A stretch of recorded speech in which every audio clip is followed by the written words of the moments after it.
What's up, Pro Wrestling World? It's your boy JB coming to you with the NXT No Mercies match results. I got the champs retaining, Chase U retaining. I mean, they just won the belts. I don't see them losing it that quickly. First match of the night was with the tag team championship on the line between Chase U and Fraizer and Axiom. I predicted that the champs Chase U would retain, but for whatever reason, Shawn Michaels had Axiom and Fraizer to win the belts back after about maybe a month or so. So really didn't understand that booking by Shawn Michaels, but overall it was a great match. Really good tag cohesion. The highlight of the night of that match was Rich Holland, after they lost the match, turned heel. He attacked all of the members except Thea Hale of Chase U, and then he took Andrew Chase and put him on the table and did an impaler DDT, and they had to cart him out. So Rich Holland, everybody was kind of suspecting, turned heel. But the whole sequence was just awkward. I'm thinking they may have gave Chase U the belts for a feel-good moment because Rich Holland hadn't won a championship at NXT. But man, it was so soon that they took the belts from him. I mean, it had to have been a month or less. But Axiom and Fraizer are the better tag team, and they should be the champions. But it was just weird how that booking broke down. I guess moving forward for Axiom and Fraizer, there's a new tag team that's being rumored to come in. Maybe Chase U would get a rematch. I don't know how that's going to play out with Rich taking out the leader of Chase U, the professor. But maybe Gallus faction. I don't know. But it's one or two teams that's probably lined up to challenge him. I'm predicting Wesley wins this match. Zachary, Wentz, and Wesley were friends. It was a part of a stable called the Rascals. They came to NXT after Wesley had a really great match against Femi at NXT Heatwave. The second match on the card was between Wesley and Zachary Wentz. I had predicted that Wesley would win the match, but I was wrong. Zachary Wentz won the match. It was a very good match, man. These guys are uber athletic. They got innovative move sets. Toward the end, Wesley tried to use a chair to hurt Zachary Wentz, but the other Rascal teammate, I'm so sorry I forgot his name, he took the belt, took the chair from Wesley. Wesley turned around, got hit with a Canadian Destroyer by Zachary, and he threw him in the ring and did this impressive modified Cody Cutter off the ropes, man. That was a fantastic finisher to take Wesley out. My thoughts on that match, I think Shawn Michaels didn't want to, they probably heard the chatter online. They didn't want to bury TNA because Roxanne already beat the knockout champion Jordan Grace earlier this year, and then we all kind of know that Hendry probably would lose in the main event, and so it's like, man, I got to get a win for TNA. And then Zachary Wentz just won a championship at TNA, so you don't want his first match coming out of that to be a loss. So it was a big win. I mean, Wesley is a NXT legend, so for him to get a win first in this blood feud is pretty good. Moving forward, I think they challenged for the tag titles, but I think Wesley is either going to cost him or he's going to find some way to get another match with Zachary Wentz.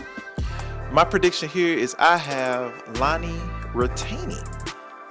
The next match on the card was for the Women's North American Championship, where Kelani Jordan put her title on the line against Wendy Choo. This match was a great match technically. Like, Wendy Choo and Kelani Jordan can go in the ring. I predicted that Lonnie would win, and she did. This was one of the first predictions I got right of the night because I was wrong on Wesley and I was wrong on the tag team championships. But the crowd and the atmosphere was kind of lacking.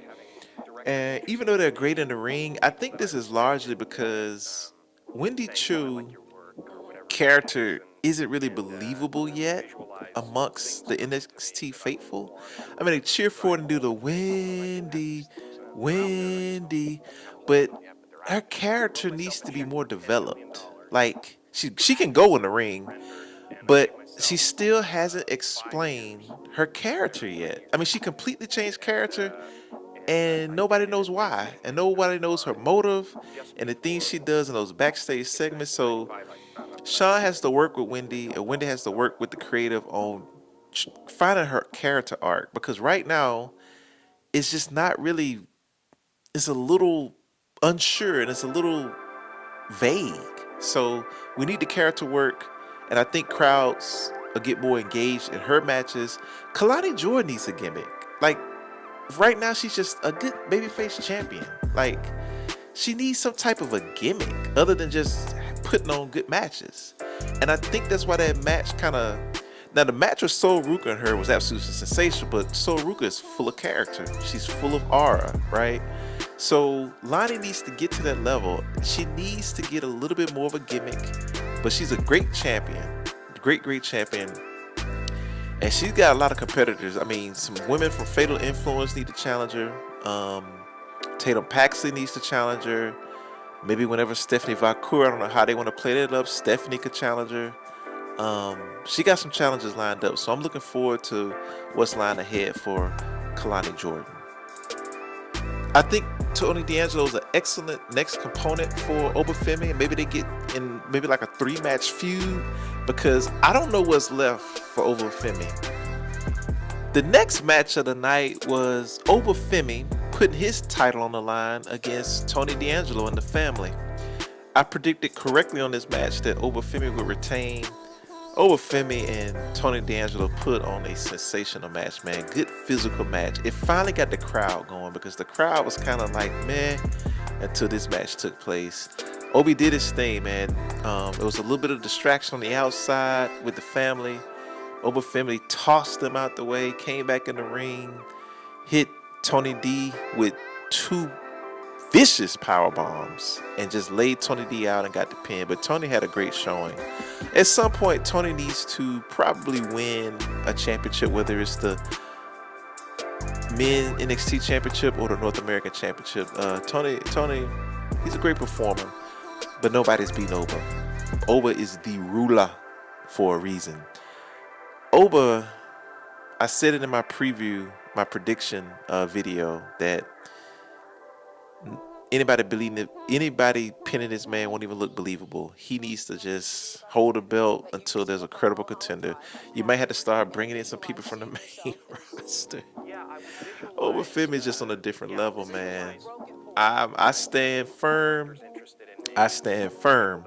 And say this guy should go undefeated and probably not even lose in NXT. It's just nobody on the roster that can handle this guy.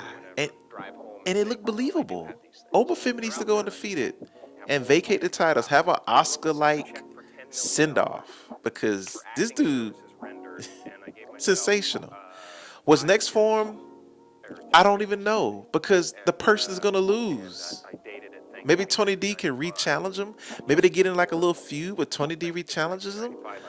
Maybe now Rich Holland to turn heel. Maybe Rich Holland can challenge him, but they're going to lose. Femi is just that strong, man. So kudos to him, and I look forward to the rest of his powerful, incredible title reign. And he's only 34 days, I think, from beating Wes Lee's record. So maybe after he beats Wes Lee's record, he needs to start competing for the NXT Men's Championship. NXT Men's title, where Ethan Page defends his NXT Championship against Joe Hendry from TNA. My prediction here is Ethan Page retains. Let's jump to the men's NXT Championship between Ethan Page and Joe Hendry from TNA. I predicted correct on this match that Ethan Page would retain. Trick Williams was the guest referee. Now, Trick Williams got to be the first referee that I seen in tight skinny jean, ripped pants, jeans with Jordans and a cutout shirt. showing his chest. Like Trick, that was impressive, man. But Trick caught it down the middle for the most part, man. He stayed with it. There was a couple of moments where you thought he would turn on Joe Hendry. I mean, on Ethan Page, but Joe Hendry had a great showing. But I mean, if he don't have an NXT contract, why would he win that match? But Joe Hendry is tailor made for NXT. Him and NXT fit like a glove. So whenever his contract is up at TNA, if I'm Joe Hendry, I will go to WWE NXT, get you a NXT championship, because during that match, it just felt like that. It just felt like he should be at NXT. But the Trick got knocked out for a brief moment, and they brought a second ref out there, and then Ethan Page I think it was about to pin Joe Hendry, but then Trick Williams came in there and stopped him, like, no, I'm reffing this. But in the end, Trick Williams got distracted. Ethan Page kicked Joe Hendry in the groin and did his finisher move. And Trick, man, it was painful, but he was just 1, 2, 3. And then Ethan Page kind of rolled over, looked at him, and made him raise his hand. So that was so incredible character work that Ethan Page did right there. But moving forward, Trick Williams is going to challenge Pete Dunne on this coming up Tuesday.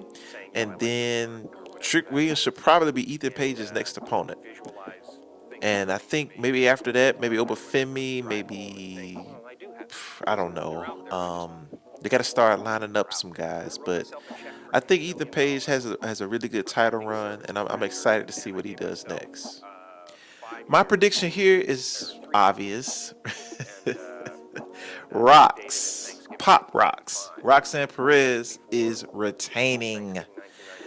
All I want out this match is for Jaida Parker to get a chance to showcase what she's capable of, what she can do, maybe move her up on the card, start competing for the title, whether it's the NXT Women's title or the North American title. Jaida Parker can now prove herself. Now, let's get to this. I predicted Roxanne would defeat Jaida Parker for the NXT Women's Championship, and that's what happened. Roxanne retained. My prediction was exactly how I hoped it would play out. Jaida Parker increased her stock tonight. Jaida Parker put on a fantastic performance. She did really good in ring. She looked like she belonged in the ring with the great Roxanne Perez. She had energy. She had tenacity. She had a really good moveset, some really good counters. They protected her a little bit because they made it seem like she had some injuries in the midsection, but Roxanne, being Roxanne, she exploited Jaida Parker's injuries, hit her with the pop rocks, and won the match. Jaida Parker did so well. The crowd was so into this match, man. Oh my God, the crowd, it was back and forth. Let's go Jaida, let's go Roxanne. In the crowd, they really made that match. They made it feel like a big fight feel. Then it was mentioned that Roxanne Perez is getting close. Asuka's the only one that has defended her belt on PLEs. And right when Vic mentioned that, the music dropped and heard around the world. The predictions around the world in the pro wrestling world came to fruition. Roxanne holding her belt up high and getting all excited, feeling herself. Lights went out, music hit, smoke all over the place. And guess what? I knew it couldn't be Stephanie Valcour because she's got to work through her visa stuff. Cora Jade had tweeted earlier saying, where are some good prep shops in Denver? So she kind of threw some distraction there. And I was like, is that Cora Jade coming out to smoke? I can't tell. Giulia! Giulia! Giulia! Giulia! Giulia! Julia made her appearance to NXT, the long-awaited debut of Giulia. Probably the biggest superstar pro wrestler in the world, international wrestler in the world today. Giulia came out, man. She looked a little bit nervous, which I can't blame her. It's so much pressure on this woman to deliver. She walked to the ring slow, got the new hair. Oh my man, she has insane amounts of aura. Oh my goodness. Giulia walked out to the ring. They had a pretty good shot of her back. I'm like, Giulia got the back muscles? I mean, woof, this girl ripped. But I love her walk out from the smoke, man, because you could not tell who it was until she got maybe a quarter of a way in the ring entrance. Aura, man. I mean, she did a couple of little poses. Then she hopped right in the ring, got right in Roxanne Perez's face. I thought she was about to headbutt her though, because she.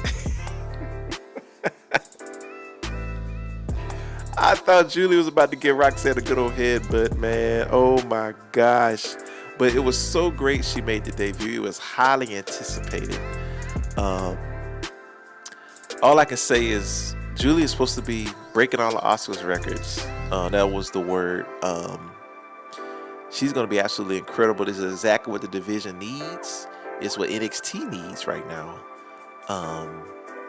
Giulia is an international superstar, and you almost have to put the belt on Giulia maybe by Halloween Havoc. Kind of do it like some Ethan Page stuff where maybe Roxanne gets protected and it's like a fatal four-way or some triple threat, but you have to almost now, let me back up.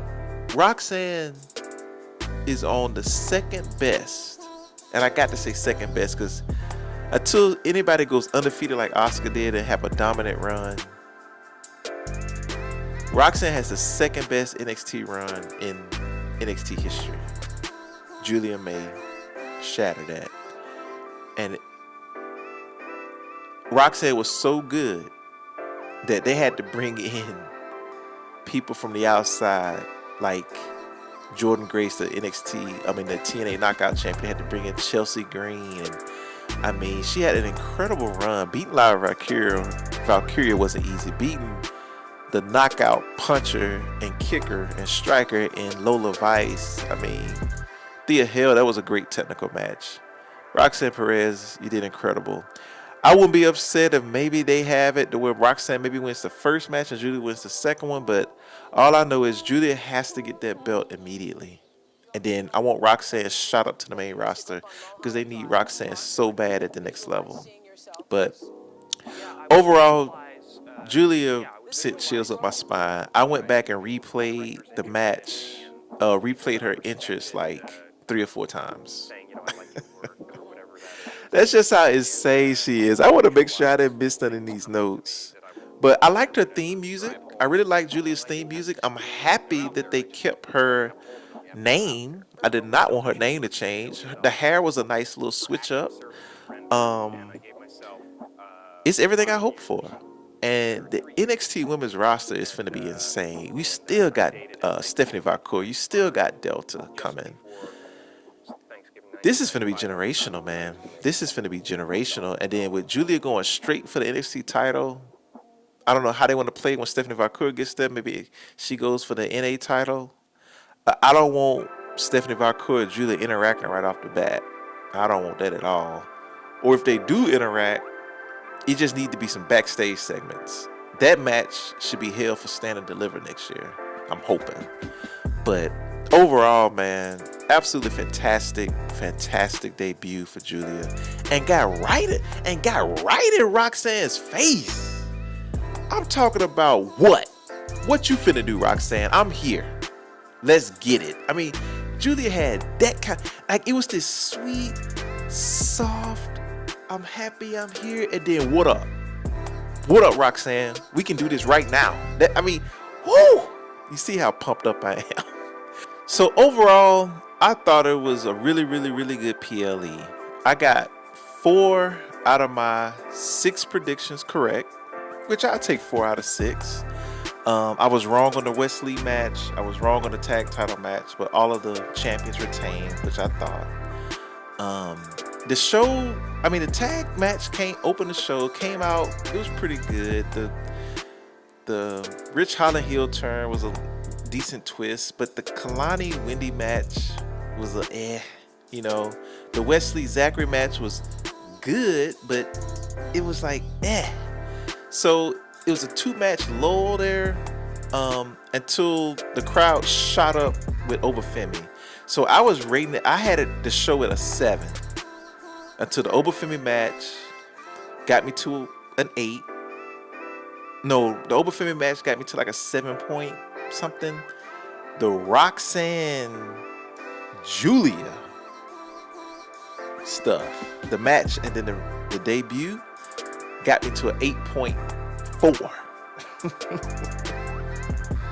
And then the main event got me to an 8.5. So I rate the show 8.5 out of 10. A couple of knocks was I felt like Giulia is such a big enough star to where that face off of Roxanne should have closed the show. That face off of Roxanne should have closed the show. And then taking the belt off of Choo after a month, I didn't really like that and didn't really understand that. So those are my 2 biggest knocks. And then the crowd was kind of not really into it till Oba Femi came out. It revved it up, but then the Roxanne match kind of put it over the top. Then the Giulia debut just sent it to a stratosphere. But I mean, 8.5 out of 10 is damn good. I would have gave it a 9. And probably almost a 9.25 if the Wendy Kelani match and then the Wesley Zachary match was a little bit stronger, like or had a little bit more energy and buzz. But 8.5, the show recovered with the Oba Femi match. So overall, I thought it was a damn good show. I went and bought my tickets for Halloween Havoc, and I will be in attendance to see this woman, this phenom. But overall, like I said, great PLE. I appreciate you guys watching. If you want to watch more content, like, comment, and subscribe, to keep the engagement going. And then also share me your thoughts on my content. So the next thing I'm going to do as far as wrestling topics is I'm going to give my predictions for All Out this week. So you got AEW All Out that's taking place in Chicago this coming up Saturday. Again, Pro Wrestling World. Until next time, peace out.